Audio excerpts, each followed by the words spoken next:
Okay, it's finally happening. We'll get a first look at some PlayStation 5 gameplay. Steam is going to work with GeForce now, and Manchester United is suing Sega. I'm James, and this is the XPpoint Recap of the week.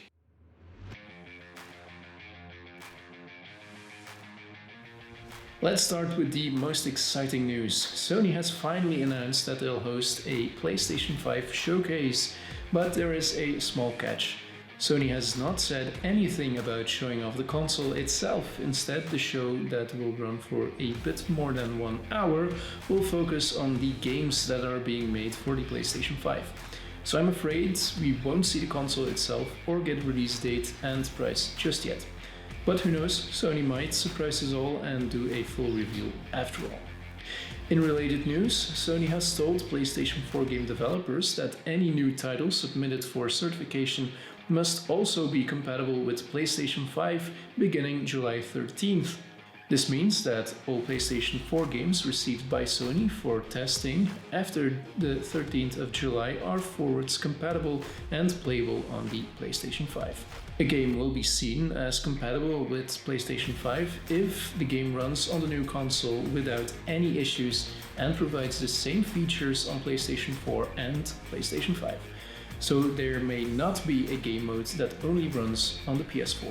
Now I do have to emphasize that this only applies to games submitted by Sony after July 13th and not all games that release after that date. Okay, let's stay in the Sony camp for a little bit longer because PlayStation CEO Jim Ryan has told in an interview with CNN that despite the controversies and the leaked gameplay and story elements, The Last of Us Part 2 is still one of the best pre-ordered games, at least in Europe.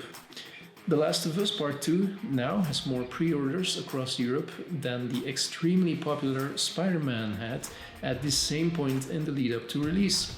Marvel's Spider-Man went on to sell more than 13 million copies. If The Last of Us Part 2 also has such strong pre-order numbers in the US, we could be looking at the future best-selling PlayStation exclusive of this generation. A title that is now being held by Naughty Dog's other flagship game, Uncharted 4: A Thief's End, that has sold over 16 million copies. The Premier League football club Manchester United has filed a lawsuit against Sega and Sports Interactive, the publisher and developer of Football Manager. Man United filed the suit because it's unhappy that their badge, name and overall trademark has been used in the game without its consent. And this has been happening for over a decade now.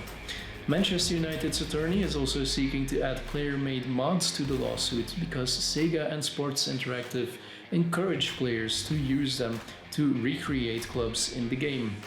Sega claims that the lawsuit intends to prevent legitimate competition in the video games field by preventing non-licensed parties from using the name of the Manchester United football team within such games. Also, the logo of Manchester United is not being used in the game. The team has received one of 14 generic logos that is randomly chosen by the game engine at the start of a new game. Sega also questions why the lawsuit is being filed right now, after Football Manager and its predecessors have been using the name since the series was first created way back in 1992. Sega also mentions how Sports Interactive has sent out copies of the game to officials and players at the club, while the club has shared the game and its features across their own social channels without calling out the issue. A little bit more of Sega news because Sega and Paramount Pictures have confirmed that they have commenced the development of a Sonic the Hedgehog sequel. The film will be directed by Jeff Fowler and the script will be written by Pat Casey and Josh Miller, so the exact same team as the first film. Paramount has not told if the cast of the original film will return. Valve and Nvidia have announced that they'll work together on the beta rollout of Steam Cloud Play, which introduces Nvidia's GeForce Now into Steam. But in the future, Steam might add support for other streaming services, but for now it allows publishers to opt into GeForce streaming for their games through Steam. And that might be the big help that GeForce Now desperately needed. because the service has been losing more games than it added in the last few months. With the ability for publishers to just opt in by flipping a switch on Steam, the library of GeForce Now should be able to grow more easily. Steam, however, is not the first digital storefront to support GeForce Now. It has also gotten the support of the Epic Games Store and Ubisoft's Uplay. Riot Games has announced that starting with the League of Legends Championship Series Summer Split, they'll introduce more esports branding directly into the game. This means that viewers of the League of Legends Champions Series will see in-game ads and banners of sponsors. Kind of like what happens right now in traditional sports broadcasts.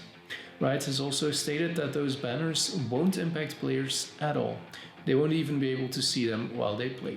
Quantic Dream has announced that Heavy Rain, Beyond Two Souls and Detroit Become Human will launch on Steam on the 18th of June, and you can download their demos right now. Over the past few years we've seen many impressive builds in Minecraft, but Greenfield, the largest city in the game, takes it all to a whole new level. Over the past 9 years, 400 builders have been working together to build Greenfield. The city has 4 distinct districts and consists of over 20 million blocks. And the best part is that the city is only 20% complete. Oh, and the builders decided to make the entire city on a 1-to-1 scale, so 1 block is 1 square meter. Sony and Microsoft have announced their free games for next month. So let's have a look, shall we? And I'll start with the games with gold for Xbox. On Xbox One, live gold members will be able to download Shantae and the Pirate's Curse from June 1st until June 30th. From June 16 until the 15th of July, you'll be able to download Coffee Talk. Xbox 360 players and Xbox One players get Destroy All Humans from June 1st until June 15th, followed by Sign Mora from June 16th until June 30th. All 4 games will be free to download and keep for Xbox Live Gold and Xbox Game Pass Ultimate subscribers. On PlayStation 4 there are, as usual, 2 free games. The first one is Call of Duty World War II, that is already available to download right now.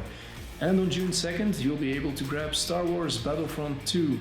Both games will be free to download until July 6th for all PlayStation Plus subscribers. And that's all the news I've got for you this week, but since this is the last recap of this month, don't worry, let's look ahead at the biggest game releases of next month. Thanks for watching and I'll see you all next week.